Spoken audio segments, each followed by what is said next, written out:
All right. Good evening, everyone. My name is Johnson Wall, and it's a pleasure to have us today on our weekly SafeOClock Health and Safety Interactive Workshop. So, as our culture has been, we'll start with a brief presentation, which will take like 5 to 10 minutes. So after that presentation, we open the floor for everyone to share their knowledge and their experience on the topic. Okay, so that is what we do here. So this platform is called SafeOClock and is a platform for health and safety professionals. So what we do here is we share knowledge, we share experience, and we share our thoughts about a particular topic selected for the week. So here, there is no, nobody is beyond the other, or nobody knows, there's no teacher and there's no student here. So we are just here to share our knowledge.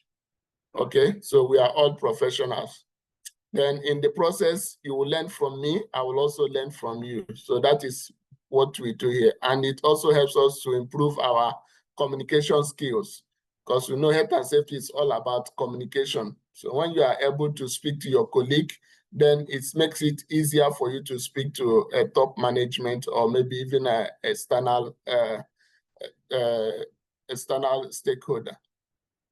So today we are discussing workplace welfare facilities.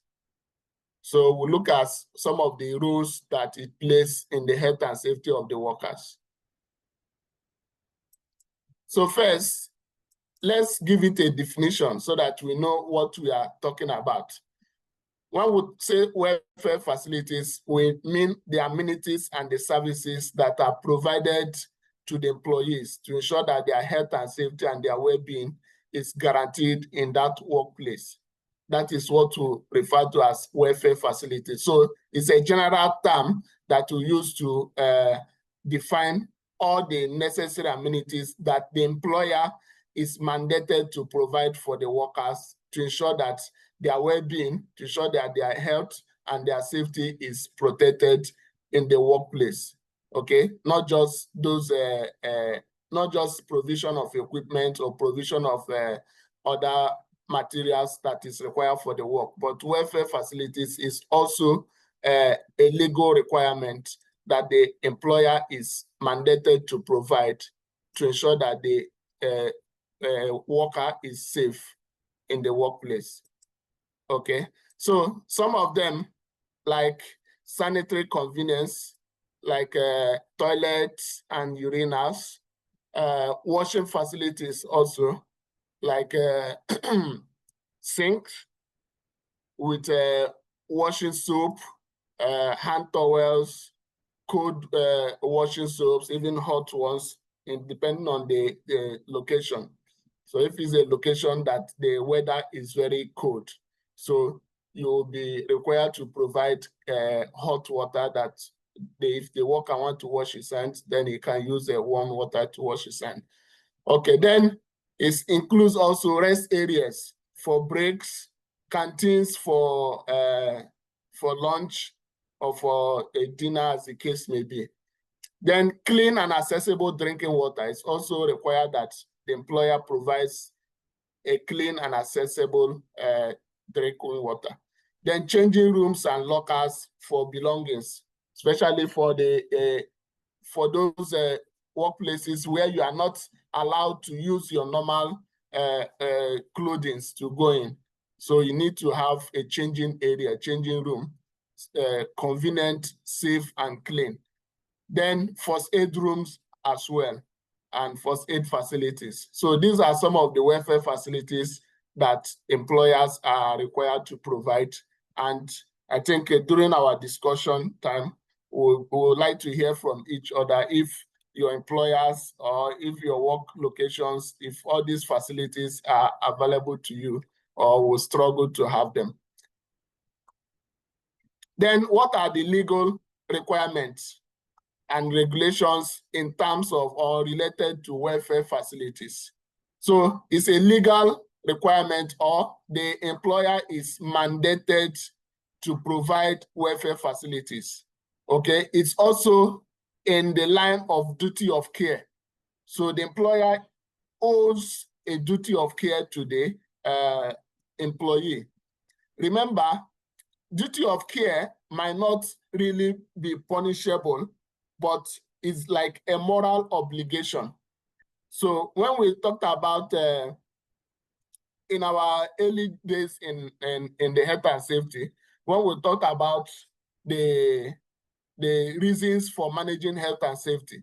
So we said moral, legal, and finance, okay? So the moral aspect of providing welfare facilities is that the employer has a duty of care to ensure that he protects the workers, ensure that the workers doesn't fall ill while at the workplace, okay? Then it's also a legal requirement that the employer should provide adequate welfare facilities. Adequate is a term that is used to categorize the number of welfare facilities depending on the size of the organization, depending on the number of workers available. So the law cannot, or the legal requirement cannot specifically say you must provide 2 or 3. So it says adequate based on the number of workers you have, or the number of workers in that workplace. Okay, suitable as well. Suitable in the sense that it has to be well designed and fit for purpose. As, for instance, in a workplace where we have some people with disabilities, then that welfare facility have to be suitable. The person with disability should be able to use it. If he's not able to use it, then it's not suitable for him. So that is what the term in legal term is trying to explain. Then readily accessible. Readily accessible means it should be open for the workers to use. They don't require permission, or it should not be something that takes a lot of stress for them to be able to have it. So it should be readily accessible. It should be maintained in the sense that it should be regularly cleaned, should be regularly fumigated, or it should be regularly disinfected, as the case may be. Okay, so this requirement is depends on the location. So UK has their own requirement in health and safety executive. That is the legal requirement that specifies these things. Then for US, it's in OSHA. Okay, so we can be able to research on that and get specific sessions. So practically, when we talked about adequacy and suitability, we mean that the workplace welfare facilities should be clean. So it should be regularly cleaned with schedules of cleaning. So these schedules should be regular in the sense that they should not clean once a week or once a month. So it should be regular, that is able to prevent spread of germs and should maintain a proper hygiene. Then lighting and ventilation. So it should be well lighted. So there should be adequate lighting and it should be properly ventilated so that the odors, foul smells will not accumulate in that environment. So that is what we mean by suitability. Then space and comfort. It should be spacious enough so that people can go in and come out without bumping in each other. Then for accommodations, the facility must be designed to accommodate the workers, all the workers, including disabled workers. So it should also have privacy. So the changing rooms and the sanitary facilities should adequately should be designed in a way that it provides adequate privacy for the users. Female and male properly separated so that there will be adequate privacy. Then water quality. Water quality should be regularly checked, regularly monitored and cleaned, and ensure that it's tested and safe to drink. So good and bad examples of welfare facilities. For break rooms, the good aspect is that if the break rooms is well lit, if it has adequate lighting, it has comfortable chairs, there are microwave, refrigerators, and kettles. So that is an example of a good welfare facility. For changing rooms, it should have lockable lockers, should have good lighting, and it should have benches where people can sit comfortably to change their clothing. So that makes it a good welfare facility. For rest areas, it should be quiet enough so that people can have enough time of relaxation. Then the light should be able to be dimmed to encourage relaxation. So that will make a good example of welfare facility. Then for welfare facilities that are bad, the bad example of welfare facilities is when they are cluttered, there's no space, the tables and the chairs are dirty, and there's no basic amenities available, okay? Sanitary area, when the sanitary features are broken, there is poor ventilation in those sanitary areas, and it's not frequently cleaned. So that is a poor example of welfare facilities. For storage, if the PPE does not, there's no adequate storage for PPE. The PPE is stored on the floor, and there's no designated storage area for PPEs like lockers and cupboards. Then we'll say that welfare facility is an example of poor welfare facility. So what are the impacts that welfare facilities will have on the workers' health? So that is the major thing we are considering, because it's not just about providing welfare facilities or not providing, but there are some impacts of the impacts that it has on the workers. So these are some of the key points that we can be able to use to encourage or to be able to motivate the management team to ensure that they provide adequate welfare facilities. So we'll say for the first one is that it encourages good hygiene by preventing the spread of diseases, reducing exposure of the workers to harmful substances. So if the welfare facility is well taken care of and well maintained, then diseases will not be spread, and those harmful substances will not be contaminating everywhere. So another one is reduction of stress. If we have good and suitable welfare facilities, then the workers will be able to relax during their break times or during their lunch times. They can relax, have a good mental and physical break, taking away stress, taking away fatigues. Then with that, they will have good productivity. Okay, then access to first aid. If we have a well-equipped first aid room with trained medical personnel, then it helps in the immediate care of any injured person or any emergency in the workplace. Then proper nutrition and hydration. If we have access to clean drinking water, then the workers will have a proper hydration. They will not fall into dehydration state, and you will not face heat stress, and all those time that will be spent investigating incidents, going to hospitals, will be cut off. Then is a plus and a production gain for the management and for the workplace. Then another impact of welfare facility on the workers' safety is that the management of fatigue is achieved.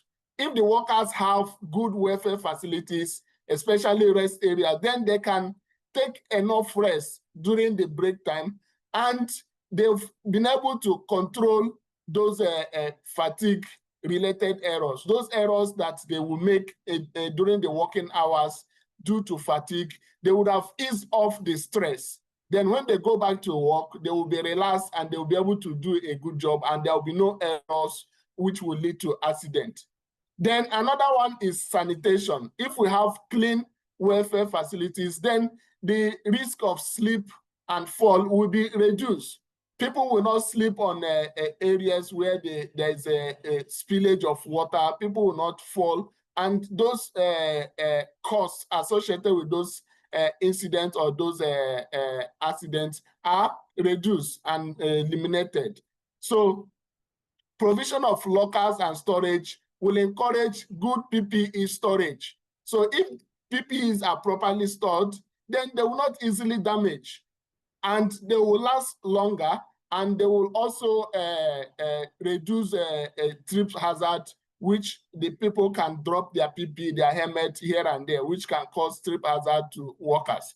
Okay, then contamination control. If we have adequate welfare facilities, then the areas, people will not be easily spreading germs. They will not easily spread diseases, because there's proper cleaning, there's proper disinfectants going on. So this will help to maintain the health of the workers.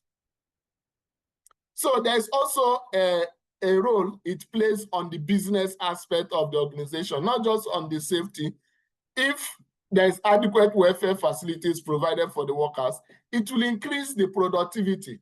Workers, after break, they will be refreshed, they will be healthy, they will be properly hydrated, and they can work properly. They will give the management the level of production that they require. So this is what increase or well and adequate welfare facilities can help to achieve.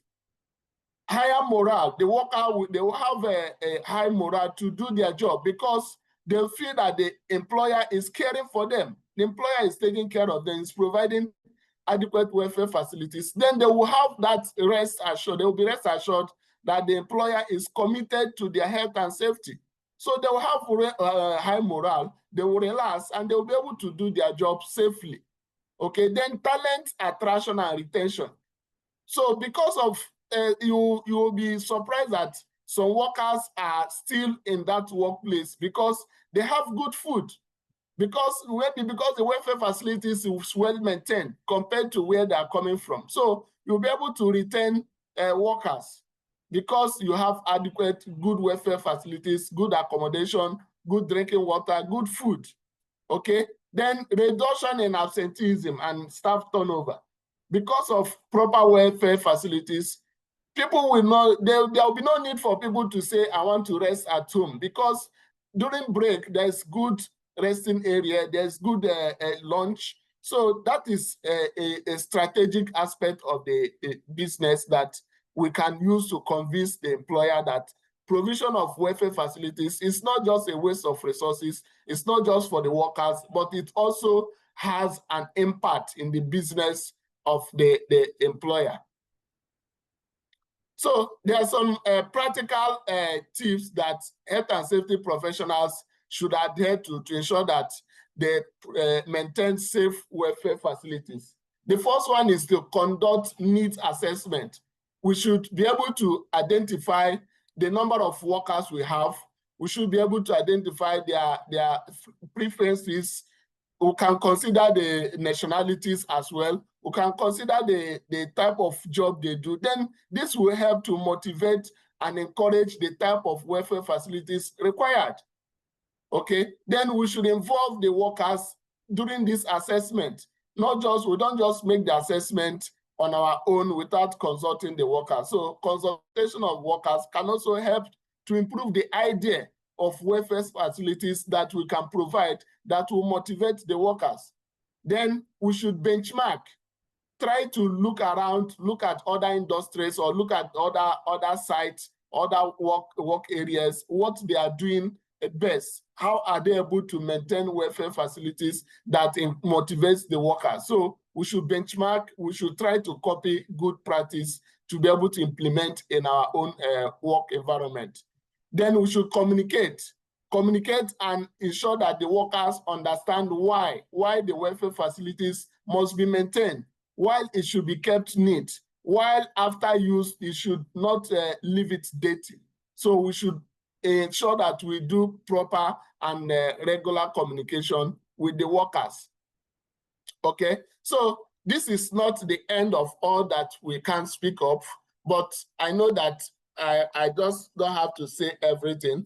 I need to just summarize it so that I'll give room for others to be able to share their opinion, share their view and their knowledge on the topic. So thank you for your time, and I will open the floor for other contributions.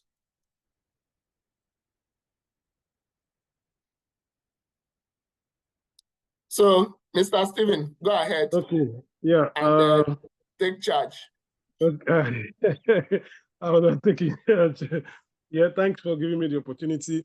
Though I joined a bit late, and what I would just like to say, because you really said a lot about welfare when it comes to workers, and as a professional, we all know that there are a lot of laws, regulation, and standard that capture the welfare of workers, and part of the information Mr. Johnson has shared with us tonight is those points that we use, to also challenge or um, provide as an evidence to our management why such should be implemented, a robust welfare facility on site. Because when you look at it holistically, you find out that when we implement things in full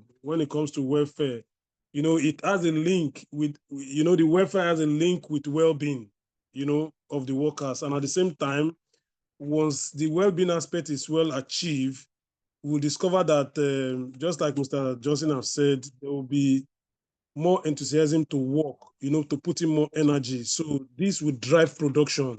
The essence of business is production. So because we have to be linking this to management to be able to convince them why these things are necessary.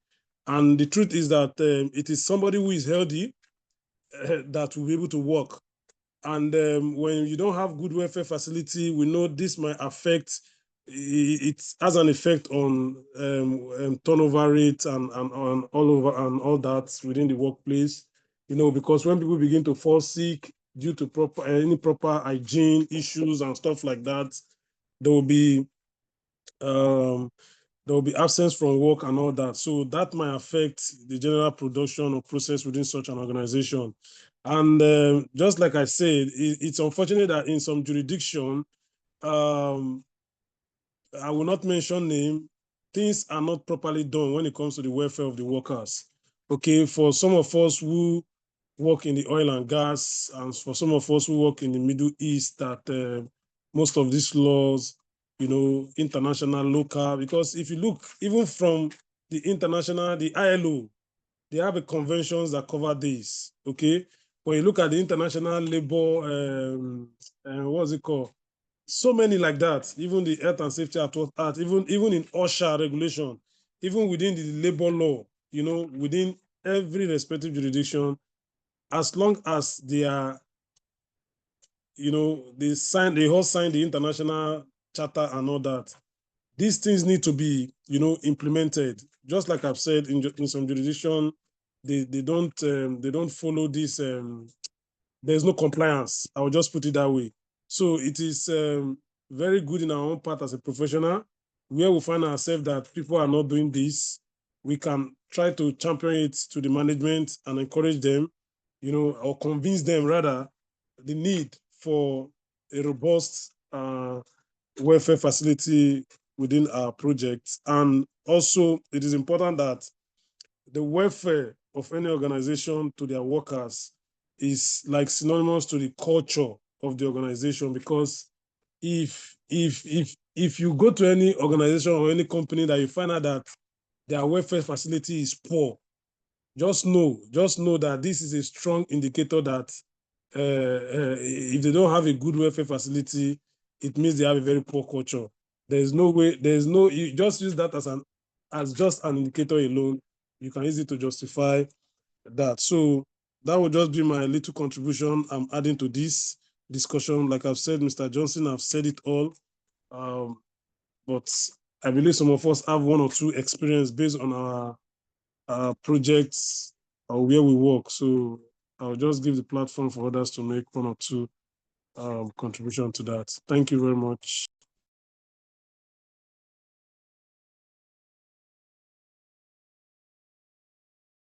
Mr. David, I believe you have one or two things to say.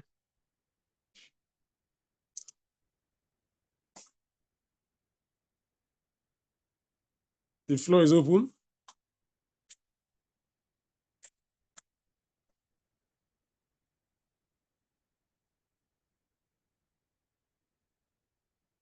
Mr. Andy, Mr. Mojade, and others. At least I can cite us. Let's make our vision as usual. Yes, Mr. Francis, good evening to you. Yes, I really want to appreciate you all for your contributions, and I would say I've really learned a lot. But I just want to add a little point to what people have said.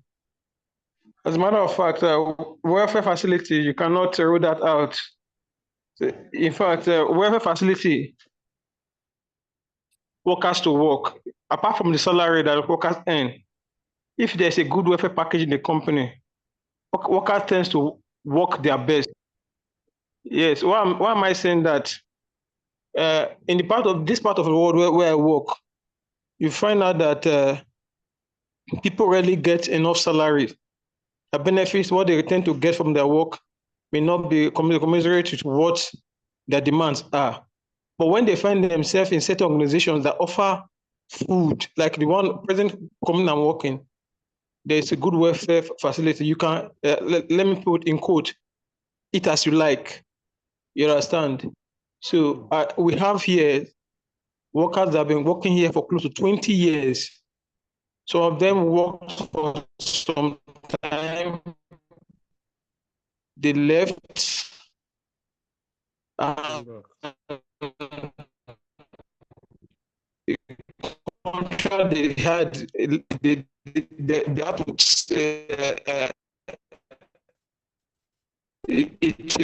it was based on the longer working, but when opening came out again, they decided to rush down to the company again.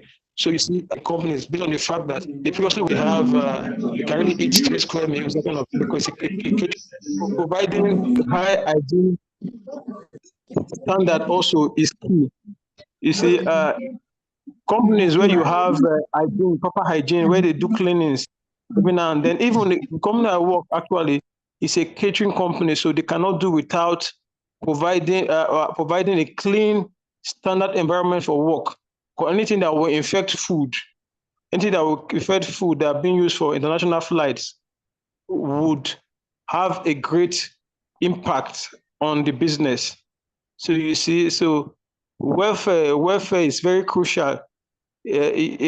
Some years where I worked offshore, I found out that when the welders or fitters are finished doing their job, they are being given milk. So you see, that's a welfare facility to a service that's being rendered to employee to guide against maybe anything that will have injured their respiratory tracts, all kind of stuff. So it's encouraged that companies that are not doing such things should imbibe it. Like you rightly said, the ILO clearly states these things, but see, some companies, they will not do such. Like some years, I worked in certain contracting firms where we're fitting we're doing some kind of a short contract job in Escravos. We found out that the contractor certainly has been given what all necessary resources needed for safely execute the job. But at the end of the day, you find out that they were not really providing what the workers they actually needed. And what happens? Before you know, they started losing their employees. Before the project ended, most of the employees they got offers elsewhere, and before they left. So you see, motivation is directly related to provision of welfare organization. So companies are not providing good welfare facilities to their workers. They should be encouraged to do such. So that's my little contribution on what has been discussed this evening. Thanks to you all. Yeah, thanks for that wonderful one.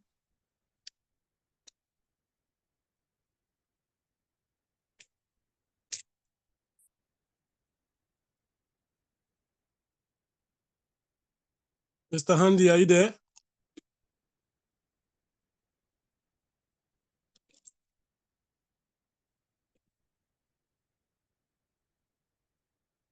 Well, with the look of things, I believe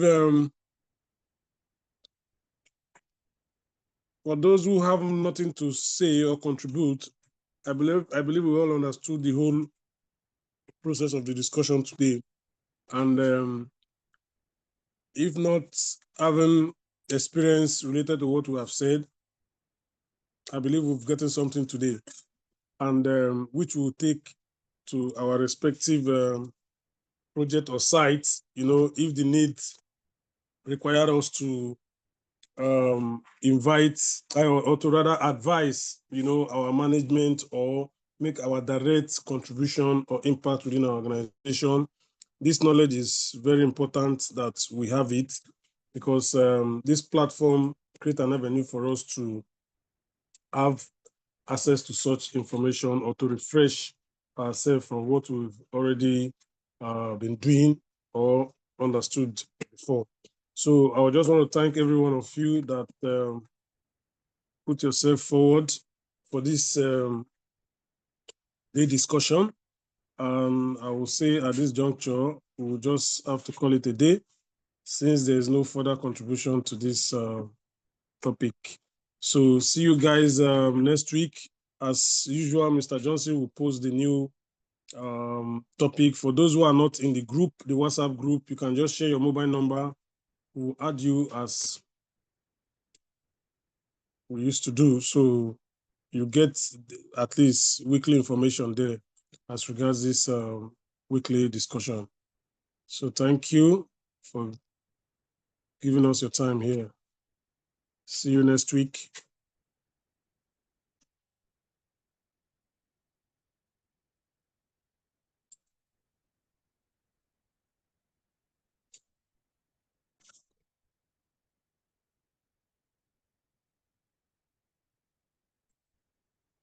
Okay, noted. Who had you?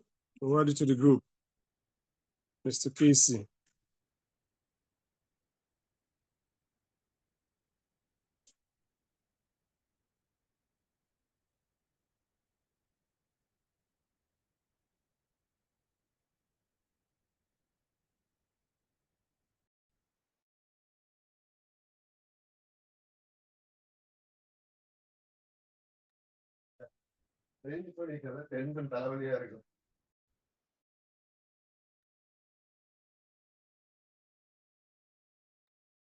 Starting in the arrangement on the tension required. Starting in the arrangement on the tension required. Yeah, Mr. Johnson, you can stop recording